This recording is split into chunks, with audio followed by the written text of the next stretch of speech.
All right, folks, let's talk about something really important, diversity in the workplace. And no, I'm not just talking about checking boxes. I'm talking about real, meaningful inclusion, especially for women of color. We see the stats, we hear the stories, and it's clear that the playing field ain't exactly level. Women of color face a unique set of hurdles in the professional world, hurdles that often go unseen and unaddressed. Now, some folks might say, why focus on one group? Isn't equality for all the goal? And yeah, sure, that's the dream, but here's the thing, you can't fix a problem by pretending it doesn't exist. Women of color are consistently underrepresented in leadership positions, paid less, and face more discrimination. Ignoring their experiences is like trying to solve a puzzle with half the pieces missing. This ain't just about fairness, folks, although that's a big part of it.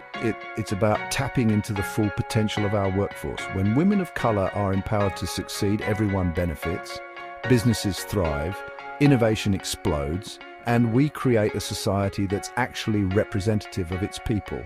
Sounds like a win-win, right? So why haven't we fixed this already? Well, it's complicated, but that's no excuse for inaction. It's time to stop talking about diversity and start actually doing something about it. And that starts with understanding the specific challenges faced by women of color in the workplace. So buckle up, because we're about to get real. Okay, let's break it down. Women of color face a whole buffet of obstacles in the workplace. We're talking lack of role models, tokenism, unconscious bias, the whole shebang. First up, let's talk about the lack of representation at the top. It's tough to climb the ladder when you don't see anyone who looks like you already there, right?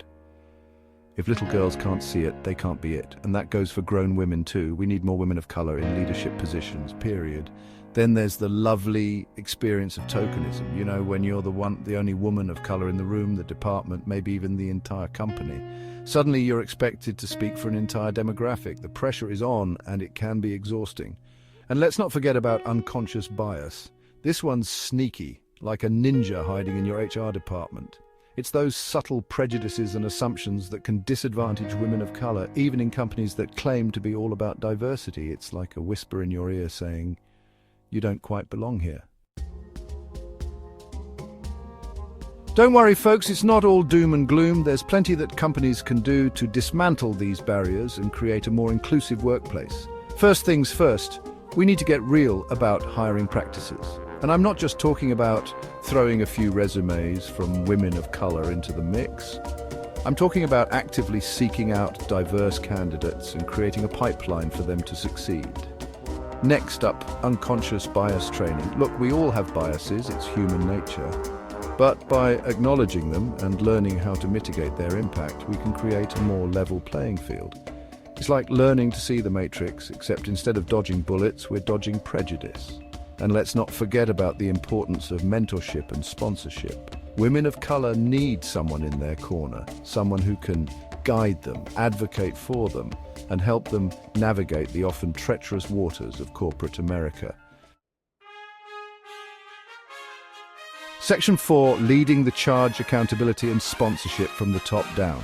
Now, let's talk about leadership, because real change starts at the top, folks.